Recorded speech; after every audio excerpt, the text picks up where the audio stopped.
Okay, so ever wondered what the inside of the ES15 looks like? This is the cabinet. Obviously, there's where the tweeter connects. There's where the woofer connects. There's the crossover. I'm not going to get any farther in there. I thought that something came down the tube there. The what do they call it? The power port. You know, to give this more bass. We'll come around the back. I'll show you what I mean by that. I had a model plane sitting centered right along here, and I went to adjust one of its little cannons that was only like 1/8 of an inch long, and it fell down there. And I really thought it was unlikely that it bounced down into the speaker, but then I tried on another speaker that I don't care about with a little piece of plastic, and sure enough, within 3 tries, it bounced down and in. And this is such a long tube that if you're afraid that happened, just tilt the speaker back and it's not going to get in there. I mean, that's almost all the way to the front of the cabinet. So I'd say that probably protrudes to about that far. So just tilt the speaker back, it'll fall out. But anyways, I didn't do that. So I just wanted to make sure it wasn't in there. I don't see it, but then again, it could. It's such a small and light piece, and I shook the cabinet around so much that it might still be lurking in there. I'm just gonna toss this thing around for a while and see if it shows up. But you know, it could be behind the batting or anywhere like that, but I'm no longer concerned. And I wanted to stop being a coward and just take this thing apart. And I figure now is a good time to show everyone. There's the scariest part of this is that all of this routed out, I'm gonna have to take my light. All of this around here has been routed out, and there is a bit of a foam gasket still there. So there was some glue on a foam gasket here, I think. And that's now not gonna be there anymore. I think it'll just stick in there well. Here's what is removed. So these 2 guys and these 2 guys, pardon my light, here, let's use the light. See those 2? And those 2 pegs go in, I believe, here and here. Yeah, here and here. All right, and that's where the woofer screws in. And of course, that's where the tweeter screws in.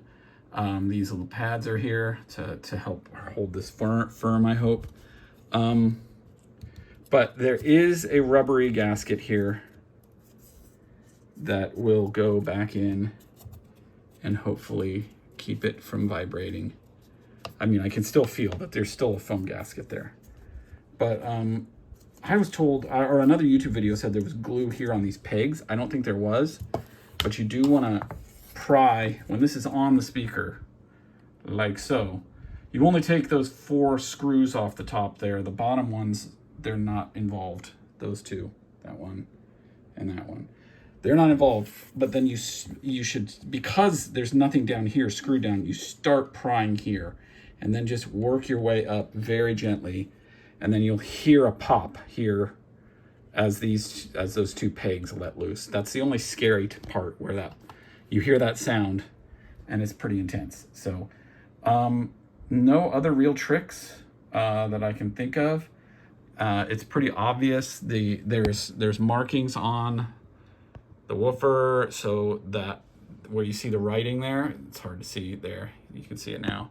That faces down, and all this writing is going to be right side up, of course. So there's no way to get this wrong putting it back in. Just be careful of all the different gaskets as you pull them out. So I think I'm going to put this back together now and hope it sounds okay. If it does, I will say whether it sounds okay in the description. I think it will. I'm susceptible to placebo effect with sound. If you tell me it doesn't sound right, I'm gonna be like, yeah, that doesn't sound right. So if I think it shouldn't sound right, I may believe it's not good. So yeah, which is why I only have Polk, because I am not an audiophile. But if I suspect it could be bad, I'm kind of afraid I'm gonna think this sounds bad, even though it's exactly the same as it always was. So yeah, that's my cross to bear.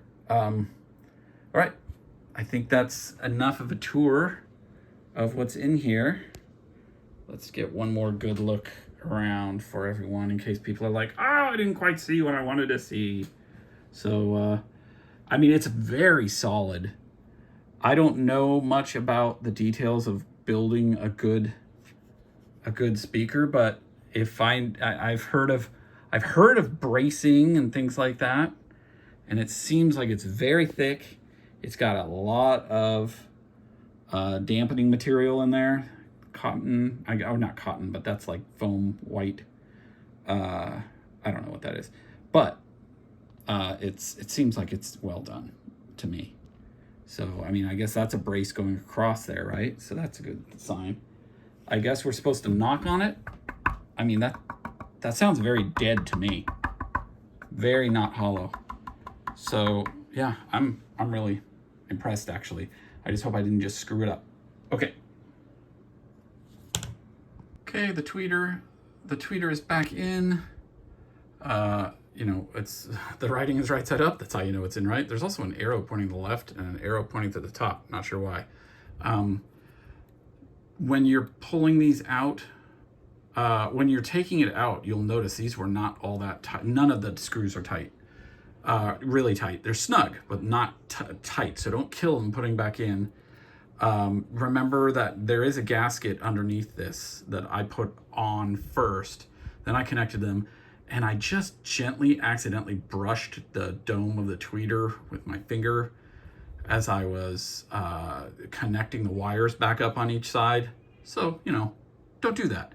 I don't think any harm was done, but don't touch the domes of your tweeters, I think is always good advice.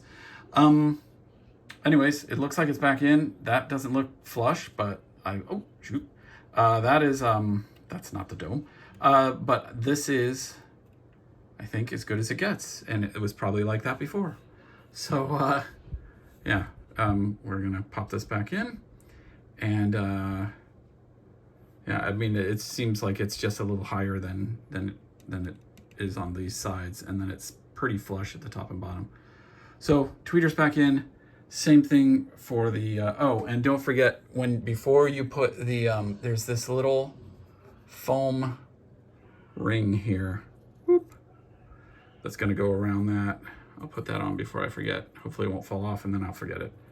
So there's a little foam ring there that goes on before you put that plastic cover around everything. So make sure you don't forget that. I'm going to put the woofer back in. It's pretty self-explanatory. So I may not check in again, but hopefully there's no other things to report. Don't touch. I'm going to just be more careful this time to not touch any of the innards of this speaker. Although it's probably a little more robust. I did have one annoying thing where two of the bits for my screwdriver grabbed onto the magnet here, or the magnet grabbed onto them. I'm a little annoyed by that. The bits aren't terribly magnetic themselves, but they're slightly magnetic. Oh, wow, barely, not really, oh, there they are. But I don't think that did any harm either. I'd be open to correction though. Anyways, I clearly have very limited understanding of how speakers actually work. I mean, I actually do know, so that shouldn't have hurt anything, but I just, you know, I'm not an expert, and experts might say like, oh God, you've you've let some of the magnetism out. You're doomed. But I don't think so. All right, let's go. Okay, now it's just time for popping this thing back on. And then the 4 bolts, and we're done. So let's hope that, I mean, you can probably see it here. See how there's like residue of foam there? And there's residue of foam on the edge there. I'm just a little concerned. I don't think it's gonna be a problem, but we'll see. It should be very snug, kind of self-adhering. If not, maybe I'll pop it off and put a little bit of glue in there along the edges, but I don't think that'll be necessary. So, the only last tip I have, sorry about the lighting. The last tip I have is use 2 hands with your screwdriver, because you're gonna, once you get those snug down, your screwdriver's gonna want to pop out, and you're gonna, you know, you risk hitting the foam there, or worse. So, you know, just guide one hand turning the screwdriver, the other hand there, down there, braced and guiding it. And just be careful. A loose screwdriver would be very damaging. So, all right, let's do this. Well, I keep saying I'm done, but you could feel it just kind of getting sucked in there. But it did fight me, you know, where those pegs were. But just keep going, do the lower parts, and then come back, and that'll pop back in. It looks really nice. It's back down pretty well, and I haven't even screwed it down. I don't think there's going to be any problems. But, oh, this is an H4 bit, by the way. Linus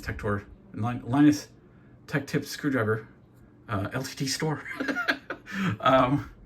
Here's a segue to our sponsor. Kidding. Don't YouTube, if that bothers you, I don't have a sponsor. There's no sponsors. So anyways, we're gonna pop these back in, snug them down, not too tight, but just fine. And we're gonna go test. Wish me luck.